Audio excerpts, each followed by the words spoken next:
एक चौथी कहानी जो आप में से कई लोगों की होगी। मेरा एक स्टूडेंट है, सिविल सर्वेंट है, सीनियर लेवल पे है, करीब 40 साल का है। उसने आज तक शादी नहीं की। क्या उसकी शादी करने की इच्छा नहीं थी? पूरी इच्छा थी। फिर क्यों शादी नहीं की? भाई कुछ लोग तो होते हैं कि शादी करनी ही नहीं, कोई मिशन है। योगी जी है, मोदी जी है, ठीक है, उनका तो मिशन है। ममता जी है, उनका मिशन है। पर जिसका जीवन में ऐसा कोई मिशन नहीं है और जिसको प्रेम करने का मन भी करता हो, वो तो शादी करता है आमतौर पे। उसने शादी क्यों नहीं की जानते हैं? जब वो 25-26 की उम्र में था, जब वो मेरा विद्यार्थी भी था, एक दिन मेरे पास आके बोला कि सर एक बात करना चाहता हूँ। मुझसे मेरे स्टूडेंट्स ऐसी बातें खूब करते हैं पर्सनली आके, अब तो मैं टाइम कम दे पाता हूँ, पहले तो ये सब होता रहता था क्लास के अलावा। एकदम रोता हुआ आया, आंखों में आंसू भरे हुए बहुत सारे। मैंने क्या हो गया भाई? तो फिर उसने किसी का नाम बताया कि सर वो ही मेरी स्टूडेंट थी, कि सर उसके साथ रिलेशनशिप थी, उसने धोखा दिया है मुझे। अच्छा, धोखा देने वाली कहानी मुझे बहुत अपील नहीं करती। मेरा मानना है कि दोनों पक्षों की गलतियां होती हैं। आप केवल अपने पर्सपेक्टिव से सोच सोच के धोखा करते रहते हैं, ऐसा थोड़ा ना होता है भाई। कुछ तो मजबूरियां रही होंगी, कोई यूं ही बेवफा नहीं होता, कुछ तो वजह होगी ना। आप थोड़ा उसकी वजह, उसका भी तो, उसकी कहानी भी तो सुनिए। और मैं जब जब दोनों कहानियां सुनता हूं, मुझे लगता है कि मामला ग्रे है। आप किसी एक पे उंगली उठा ही नहीं सकते कि इसने ऐसा किया। दोनों की गलतियां होती हैं, ऐसा थोड़ा ना कि एक की होती है। बहरहाल इन भाई साहब को ऐसा लगा कि धोखा हो गया उनके साथ। तो मैंने कहा चलो कोई बात नहीं यार, हो गया तो हो गया, तू नहीं कोई और सही, ऐसा क्या है। इतनी बड़ी दुनिया है, 8 अरब की आबादी अब है, उस समय भी 6-7 अरब तो थी। मैंने कहा 3.5 अरब 350 करोड़ में कोई तो होगी तुम्हारे लिए, ऐसा क्या है, कोई और देखेंगे। पर वो थोड़ा ज्यादा सेंटिमेंटल था उस समय।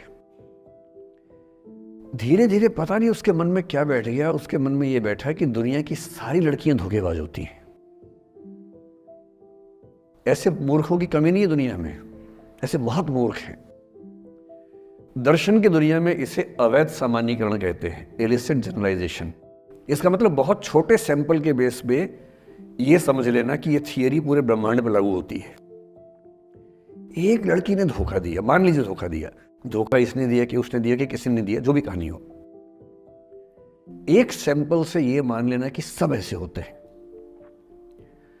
और उसके बाद से उसने कम से कम 10 बार कोशिश की, 10 लोगों से मिला, बातचीत की शादी के लिए।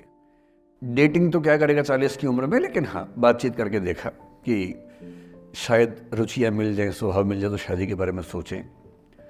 हर बार 3-4-5 मीटिंग के बाद वापस हट जाता है।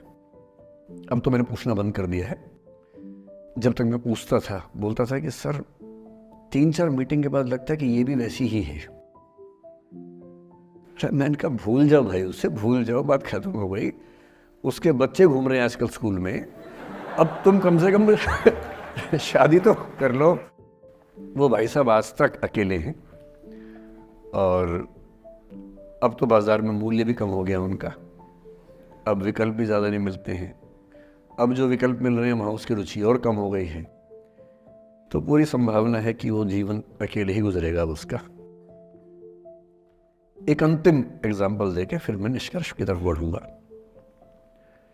मैं एक आईएएस ऑफिसर को जानता हूं, 2 आईपीएस को जानता हूं, बहुत योग्य लोग, देश के सबसे अच्छे संस्थाओं से पढ़े हुए लोग, प्रॉपर आईएएस प्रॉपर आईपीएस में नौकरी करने वाले लोग, और इन तीनों ने अपना जीवन समाप्त कर लिया नौकरी में रहते हुए। क्यों? क्योंकि नौकरी और घरेलू जो दुविधाएं थी उनको झेल नहीं पा रहे थे, ना झेल पा रहे थे, ना भूल पा रहे थे। लेट गो नहीं कर पाए तो गिव अप कर दिया। और इसलिए मुझे अक्सर लगता है कि जितनी चीजें हम सिखाते हैं बच्चों को, हिस्ट्री, इकोनॉमिक्स, लिटरेचर, वो सब ठीक है, उनका भी महत्व है। शायद उससे ज़्यादा महत्व इस चीज़ का है कि ये समझें कि अपने इमोशंस को कैसे मैनेज करना है।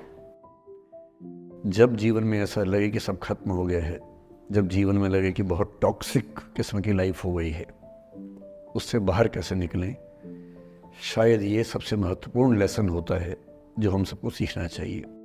मैंने कहीं से सीखा नहीं है, ना मैंने ऐसी किताबें पढ़ी हैं। हालांकि मैंने 2 किताबें मंगवाई हैं पिछले हफ्ते, पढ़ी नहीं है अभी तक, तो मैं किताबों के बेस पे नहीं जानता कैसे सीखते हैं, लेकिन ज़िंदगी से तुम सीख सकते हैं। इन कहानियों का सबका एक ही सार है, वजह अलग अलग है। एक व्यक्ति ने इसलिए अपना जीवन समाप्त किया कि वो रिश्ता उसके हाथ से छूट रहा था। एक ने इसलिए जीवन समाप्त किया कि रिश्ता बन गया था पर समाज के दबाव, घर के दबाव मैनेज नहीं कर पाए। एक ने जिंदगी भर शादी नहीं की सिर्फ इसलिए कि वो पुरानी यादों को भूल नहीं पाया। अरे एक बार गलती हो गई तो हो गई, आगे तो संभावना जीवन में है भाई, क्यों इतना हावी रखने उसी दिमाग के ऊपर।